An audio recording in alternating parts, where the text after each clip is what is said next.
सभी बच्चों को गुड इवनिंग। आज दूसरा लेक्चर है। इसमें पहले लेक्चर में आपको त्रिकोणमिति के बारे में बताए थे कि त्रिकोणमिति के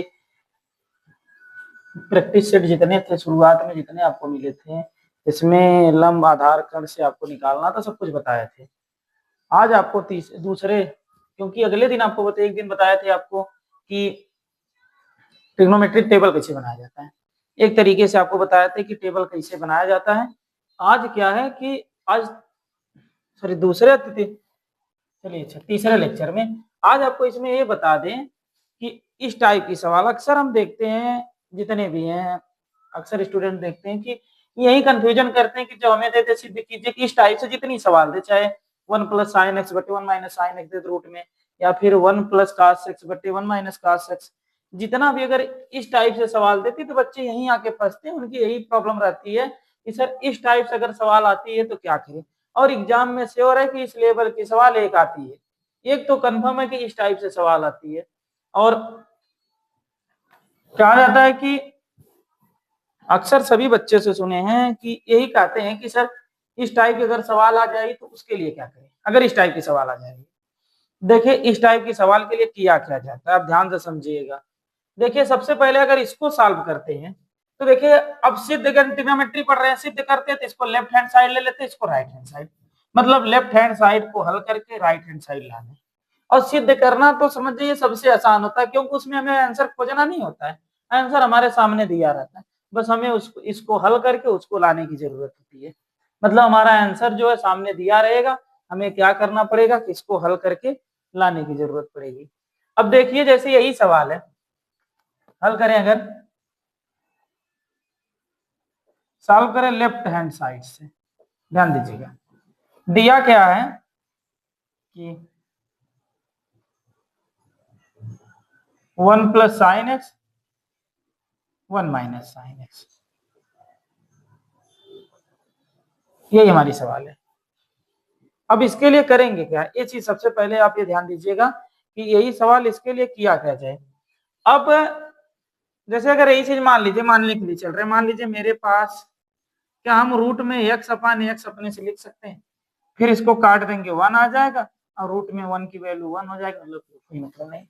मतलब कि इसको अगर लिख दे तब भी कोई दिक्कत नहीं है, ना लिखे तब भी कोई दिक्कत नहीं है। लेकिन अगर लिख दे रहे हैं तो हमारे कुछ फायदे में आ सकता है। अगर इस टाइप से लिखे, अगर इस टाइप से लिख दे तो हमारे क्या हो सकता है, फायदे में हो सकता है। और दूसरा ऐसे अगर नहीं आ रहा है, दूसरा तरीका ये कह दें कि इसका क्या करने पर, हर का परमेयीकरण करने पर, क्या करने पड़े, हर का परमेयीकरण करने पर। लेकिन परमेयीकरण करे भी तो किसमें, रूट में रख के, मतलब सीधे या तो ऐसे कह दे या फिर ऐसे कह दे कि अंश तथा हर में √1 - sin x। लेकिन एक चीज ध्यान दीजिएगा कि जिसका परमेयीकरण करते उसके विपरीत चिन्ह से, हर का परमेयीकरण मतलब अगर हर का परमेयीकरण कर रहे हैं तो इसके विपरीत चिन्ह, मतलब इससे क्या करने पर, अंश तथा हर में 1 + sin x से क्या करने पर, गुणा करने पर। मतलब दोनों में हमें क्या करना है, गुणा करना है। ध्यान दीजिएगा अंश और हर दोनों में हमें क्या करना है, गुणा करना है। अब देखिए अंश और हर दोनों में गुणा करिए, जब गुणा करेंगे पहले हमारा लिख लीजिए 1 + sin x 1 - sin x, ये तो ऐसे ही हो गया। अब कह रहा है इसी से गुणा करिए, दोनों में गुणा कर लीजिए, ऊपर वाले में कर लीजिए 1 + sin x, नीचे भी यही कर लीजिए 1 + sin x। ये भाई दोनों में गुणा हो गया। मतलब जब इस टाइप की सवाल अगर आए तो हम क्या करते हैं, हर का परमेयीकरण करेंगे, हर का परमेयीकरण करके उसमें इसको डाल देंगे। समझ में, जब इस टाइप से सवाल आएगी तब उसका ये तरीका होता है। अब देखिए करेंगे क्या इसके लिए, इसको इसे लिख दें 1 + sin x बटे 1 - sin x गुणे, फिर वही बात यहाँ लिखें 1 + sin x upon 1 + sin x।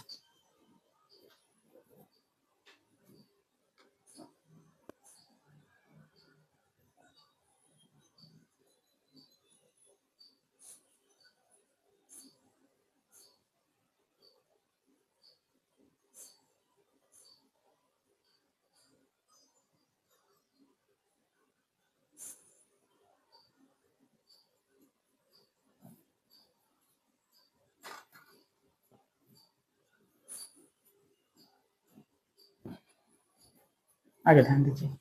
अच्छा ये बताइए, दोनों को एक ही करनी में कर लें? अगर दोनों को एक ही रूट में करेंगे तो क्या इसको इसे लिख सकते हैं रूट में 1 प्लस साइन एक्स, फिर एक बार 1 प्लस साइन एक्स, ये वाला बटे, यहाँ पे क्या करें, यहाँ पे इसको इसे कह सकते हैं 1 माइनस साइन एक्स, दूसरे कोष्टक में 1 प्लस साइन एक्स। ध्यान दीजिएगा, इस टाइप से कर सकते हैं ना। अब आगे आपसे क्या कह रहा है कि बताइए ये दोनों सेम है कि ये, अगर ये दोनों सेम है तो इसको ऐसे लिख सकते हैं कि 1 प्लस साइन एक्स का होल स्क्वायर। अगर सेम है तो क्या लिखेंगे, 1 प्लस साइन एक्स का होल स्क्वायर। एक चीज बात क्लियर है कि अगर सेम है तो क्या लिख सकते हैं, 1 प्लस साइन एक्स का होल स्क्वायर। यहाँ देखिए एक आपको फार्मूला और बताएगा वर्गांतर का फार्मूला, कि जब एक बार जुड़ जाता है एक बार घट जाता है। देखिए एक बार जुड़ रहा है ना, 1 माइनस साइन एक बार घट रहा है, एक बार क्या हो रहा है, जुड़ रहा है, एक बार घट रहा है एक बार जुड़ रहा है। जब ऐसा होता है तो इसको हम लिख सकते हैं ए का स्क्वायर माइनस बी का स्क्वायर। क्या लिख सकते हैं, ए का स्क्वायर माइनस बी का स्क्वायर। अगर यही चीज ला के यहाँ लिखेंगे तो ए स्क्वायर मतलब एक का स्क्वायर माइनस बी स्क्वायर मतलब क्या हो जाएगा, साइन का स्क्वायर। ध्यान दीजिएगा, आगे करें इसी को। अब ये बताइए कि एक लाइन अच्छा इसको कर दीजिए, 1 प्लस ये क्या हो जाएगा, साइन एक्स का होल स्क्वायर बटे, यहाँ क्या लिखे, एक का स्क्वायर एक, 1 माइनस साइन स्क्वायर एक्स। अब देखिए सर समीकरण आपको पढ़ाया गया है कि 1 माइनस साइन स्क्वायर एक्स बराबर क्या होता है, कास स्क्वायर एक्स। क्या होता है आपका, 1 माइनस साइन स्क्वायर एक्स बराबर कास स्क्वायर एक्स। ला के अगर यहाँ रखेंगे 1 माइनस साइन स्क्वायर एक्स बराबर कास एक्स तो क्या हो जाएगा कि 1 प्लस साइन एक्स का होल स्क्वायर बटे, यहाँ हो जाएगा कास स्क्वायर एक्स। अब ध्यान दीजिएगा कि दोनों को एक ही में कर लें, क्यों, क्योंकि इसका भी स्क्वायर पूरे का है, तो इसको क्या इसे लिख सकते हैं कि 1 प्लस साइन एक्स बटे कॉस एक्स का होल स्क्वायर। मतलब 1, देखिए ध्यान दीजिए, इसका स्क्वायर था, इसका होल स्क्वायर था, इसका स्क्वायर था, तो अब अगर ऐसे कर दिए तब भी हल्के इसका स्क्वायर हो गया, इसका स्क्वायर हो गया, इस टाइप से इसको कर सकते हैं। अब बताइए यहाँ पर रूट है, यहाँ पर स्क्वायर है, सब लोग जानते हैं कि रूट और स्क्वायर क्या होता है, हट जाता है। कैसे हटता है मानने के लिए देखिए कैसे हटता है, जैसे हमारे पास एक्स का स्क्वायर भी रहे और रूट भी रहे, तो रूट का मतलब होता है कि किसी संख्या के पावर कितना, 1/2, मतलब किसी संख्या के पावर आप 1/2 तो उसको आप रूट कह सकते हैं। तो अब बताइए अगर किसी संख्या के पावर 1/2 उसको रूट कहेंगे, बताइए घात के ऊपर घात रहती तो गुणा होता है, मतलब 2 गुणे 1/2, 2 से 2 कट गया, कितना आ गया, मतलब कह सकते हैं कि रूट से स्क्वायर क्या हो जाएगा, गायब हो जाएगा।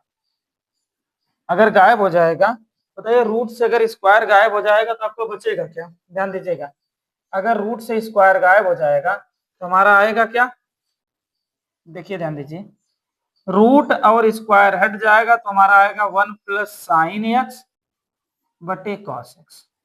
अलग अलग करिए, अलग अलग करेंगे तो एक बार हो जाएगा 1 बटे कॉस एक्स, फिर एक बार होगा साइन एक्स बटे कॉस एक्स, मतलब एक बार 1 बटे कॉस एक्स होगा और दूसरी बार हमारा क्या होगा, साइन एक्स बटे कॉस एक्स।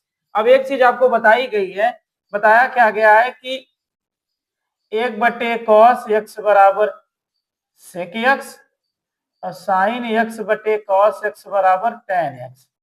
तो बताइए अगर ऐसा बताया गया तो यहाँ पे रख दें तो 1 बटे कॉस एक्स की जगह हो जाएगा सेक एक्स और प्लस इसकी जगह क्या हो जाएगा, साइन एक्स बटे कॉस एक्स क्या हो जाएगा, टेन एक्स।